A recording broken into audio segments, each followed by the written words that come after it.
Halo semuanya, nama saya Yan Maulana. Saya dari Prodi Pendidikan Bahasa dan Sastra Indonesia, Fakultas Pendidikan dengan NPM 21140404036 dari Universitas Nusantara PGRI Kediri. Di sini saya akan membawakan materi tentang narasi. Narasi adalah salah satu jenis teks yang digunakan dalam berbagai kepentingan.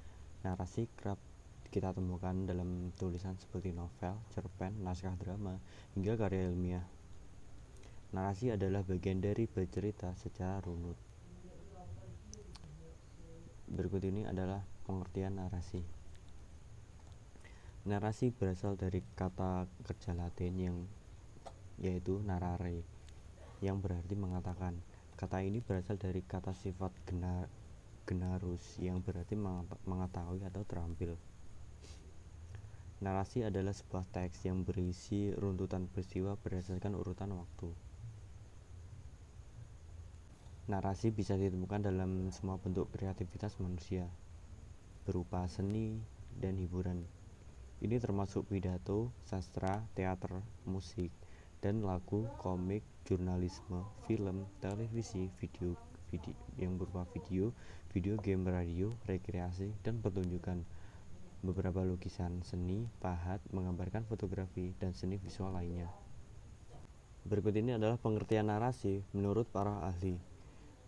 Menurut Gorin Graff, narasi adalah suatu bentuk wacana yang berusaha mengisahkan suatu peristiwa atau kejadian seolah-olah pembaca tersebut melihat atau juga mengalami sendiri kejadian tersebut.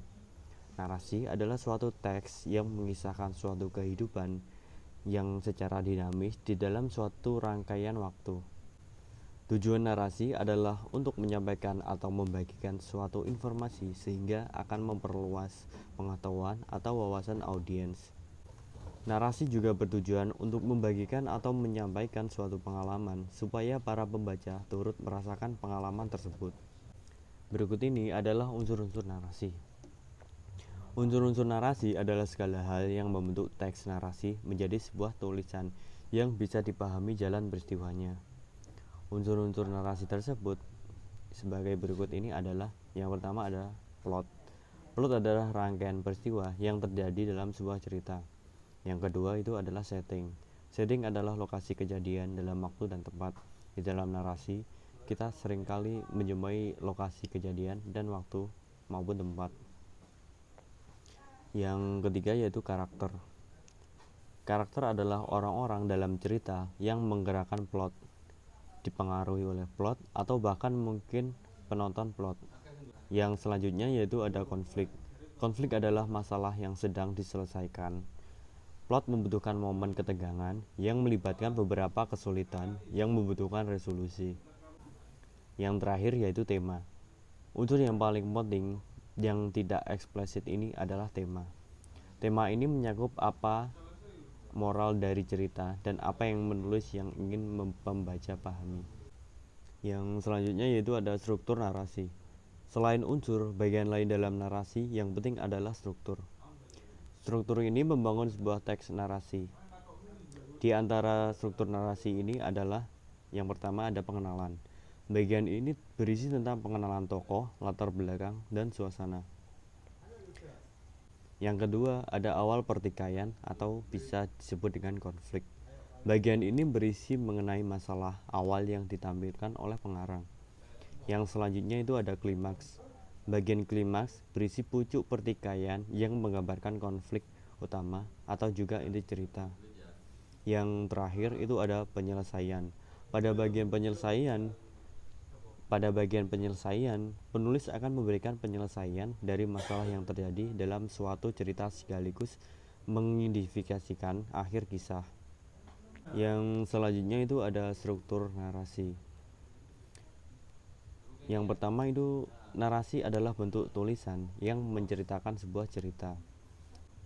Yang kedua, narasi itu memiliki 5 elemen. Yang pertama itu plot, setting, karakter, konflik, dan tema. Yang ketiga, penulis menggunakan gaya narator, urutan kronologis, sudut pandang, dan strategi lain untuk menceritakan sebuah cerita. Yang berikutnya yaitu menyampaikan kronologi atau urutan cerita yang jelas. Di dalam narasi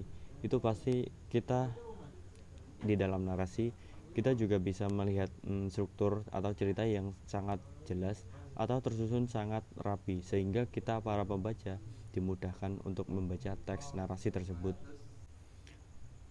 Yang selanjutnya itu ada penulis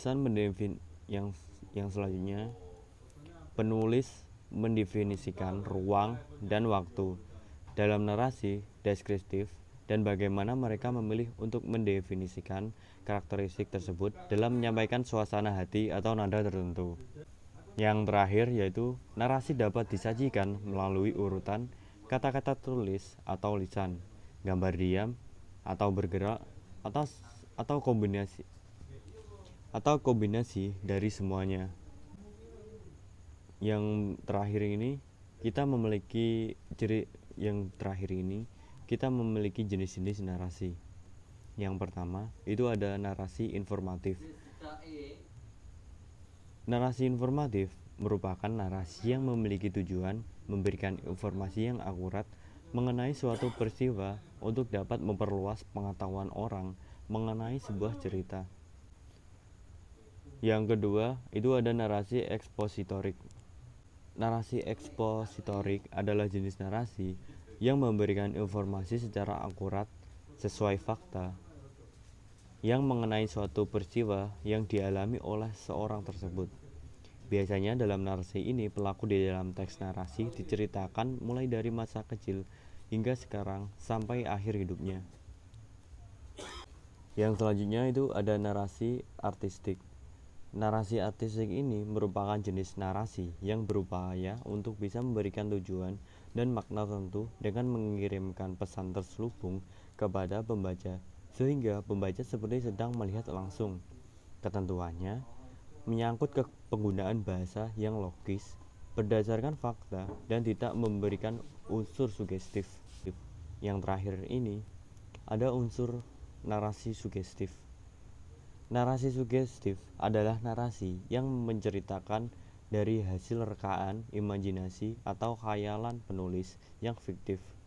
Narasi ini melibatkan imajinasi yang disebabkan oleh karena adanya tujuan tertentu untuk bisa dicapai, yaitu dalam kesan dari peristiwa tersebut.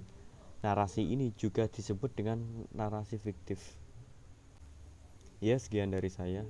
Jika ada salah kata maupun perbuatan, mohon dimaklumi karena memang saya sejatinya itu manusia biasa yang penuh kesalahan, dan karena kesalahan itu membuat saya semakin belajar untuk menjadi yang lebih baik, karena kesempurnaan itu hanya milik Tuhan Yang Maha Esa.